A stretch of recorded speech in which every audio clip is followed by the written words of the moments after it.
ಇವಾಗಷ್ಟೇ ಒಂದು ಝೂಮ್ ಕಾಲ್ ಮುಗಿಸಿದೆ. ಒಂದು ಕಪಲ್ ಬಂದಿದ್ರು, ಇನ್ವೆಸ್ಟ್ಮೆಂಟ್ ಬಗ್ಗೆ ಪ್ಲಾನಿಂಗ್ ಬೇಕು ಅಂತ ಬಂದಿದ್ರು. ನಾನು ಅವ್ರ ಪೋರ್ಟ್ಫೋಲಿಯೋವನ್ನು ನೋಡುವಾಗ ಸಾಧಾರಣವಾಗೆಲ್ಲ ಚೆನ್ನಾಗೇ ಇತ್ತು.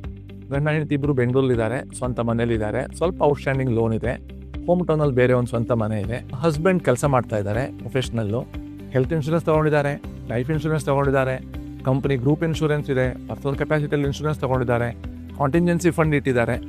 Planning is absolutely is in place ಅನಿಸ್ತು ನನಗೆ ನೋಡಿದವಾಗ.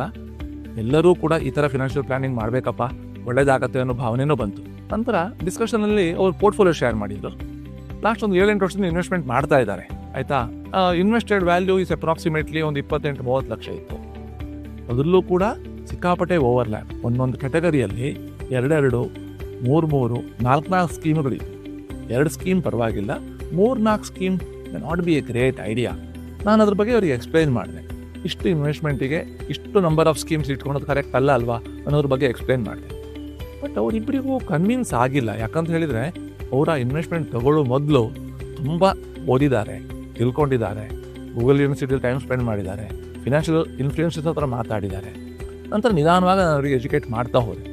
ಯಾಕೆ ಲೆಕ್ಕದಿಂದ ಜಾಸ್ತಿ ಸ್ಕೀಮ್ಸ್ ಇರಬಾರ್ದು, ಪೋರ್ಟ್ಫೋಲಿಯೋ ಡೂಪ್ಲಿಕೇಶನ್ ಆಗುತ್ತೆ, ಸಿಕ್ಕಾಪಟ್ಟೆ ಸ್ಟಾಕ್ಸ್ ಓವರ್ಲ್ಯಾಪ್ ಆಗುತ್ತೆ. ಡೈವರ್ಸಿಫಿಕೇಷನ್ ಅಂದರೆ ಏನು ಆ್ಯಕ್ಚುಲಿ? ಡೈವರ್ಸಿಫಿಕೇಷನ್ ಅಂತ ಹೇಳಿದರೆ ಒಂದು ಕ್ಯಾಟಗರಿಯ ಸ್ಕೀಮ್ಸ್ ಅಲ್ಲಿ ಟೇಕ್ ಅನ್ ಎಕ್ಸಾಂಪಲ್, ಉದಾಹರಣೆಗೆ ಹೇಳ್ತಾ ಇದ್ದೀನಿ, ಫ್ಲೆಕ್ಸಿ ಕ್ಯಾಪ್ 2 ಸ್ಕೀಮ್ಸ್ ಸಾಕು. ಒಂದು 30 lakh portfolio 2 flexi cap scheme ಸಾಕು. ಅದೇ ಥರ 1-2 ಮಲ್ಟಿ ಕ್ಯಾಪ್ ಸ್ಕೀಮ್ ಸಾಕು.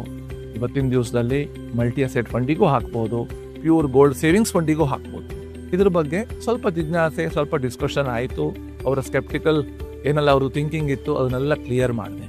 ಇನ್ನೊಂದು ಅಬ್ಸರ್ವೇಷನ್ ಏನಿತ್ತು ಗೊತ್ತಾ, ಅವರ ಪೋರ್ಟ್ಫೋಲಿಯೋದಲ್ಲಿ even for a short term goal they have equity mutual funds. Contingency fund ಅಂತ ಏನು ಅವ್ರನ್ನ ತೋರಿಸಿದ್ರು, ಆ ಅಮೌಂಟ್ ನೋಡಿ ನನಗೆ ಖುಷಿ ಆಯಿತು ಬಿಗಿನಿಂಗಲ್ಲಿ. But when I was going very deep in their portfolio, equity mutual ಫಂಡನ್ನು ಅವರು ಕಾಂಟಿಂಜೆನ್ಸಿ ಫಂಡಿಗೆ ಇಟ್ಕೊಂಡಿದ್ರು. ಈ ಥರ ಮಾಡಬಾರ್ದಲ್ವಾ. ನಾನು ಅವ್ರ ಪೋರ್ಟ್ಫೋಲಿಯೋವನ್ನು ರೀಶಫಲ್ ಮಾಡಿ ಶಾರ್ಟ್ ಟರ್ಮ್ ಗೋಲ್ಸಿಗೆ ಲಿಕ್ವಿಡ್ ಫಂಡ್, ಆರ್ಬಿಟ್ರಾಜ್ ಫಂಡನ್ನು ರೆಕಮೆಂಡ್ ಮಾಡಿ, ಮೀಡಿಯಮ್ ಟರ್ಮ್ ರಿಕ್ವೈರ್ಮೆಂಟ್ಸಿಗೆ ಹೈಬ್ರಿಡ್ ಸ್ಕೀಮ್ಸನ್ನು ರೆಕಮೆಂಡ್ ಮಾಡಿ, long term their financial independence ಬೇಕಾಗಿರೋ ಹಣ, ಅವ್ರ ಮಕ್ಕಳ ಎಜುಕೇಷನ್ಗೆ ಬೇಕಾಗಿರೋ ಹಣವನ್ನು flexi cap, large and mid cap, multi asset fund. As he is working ಇನ್ನೂ ಇನ್ಕಮ್ ಜಾಸ್ತಿ ಆಗುತ್ತೆ, ಅದರಿಂದಾಗಿ ಒಂದು ಸ್ವಲ್ಪ ಇಂಡೆಕ್ಸ್ ಫಂಡ್ ಕೂಡ ರೆಕಮೆಂಡ್ ಮಾಡಿ. ಈ ಥರ ಫಿನಾನ್ಷಿಯಲ್ ಪ್ಲಾನಿಂಗ್ ಮಾಡಿ ಕೊಟ್ಟ ನಂತರ then they are able to understand, planning ಅಂದರೆ ಈ ಥರ ಇರಬೇಕು.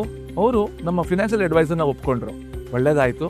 ಈ ಥರ ಕರೆಕ್ಟಾಗಿ ಪ್ಲ್ಯಾನ್ ಮಾಡಿ ಇನ್ವೆಸ್ಟ್ಮೆಂಟ್ ಡಿಸಿಪ್ಲಿನ್ ಫಾಲೋ ಮಾಡಿ ಲಾಂಗ್ ಟರ್ಮ್ ವೆಲ್ತ್ ಕ್ರಿಯೇಷನ್ ಮಾಡಬೇಕಂತಿದ್ರೆ ನೀವು ನಮ್ಮನ್ನು ಕಾಂಟ್ಯಾಕ್ಟ್ ಮಾಡ್ಬೋದು.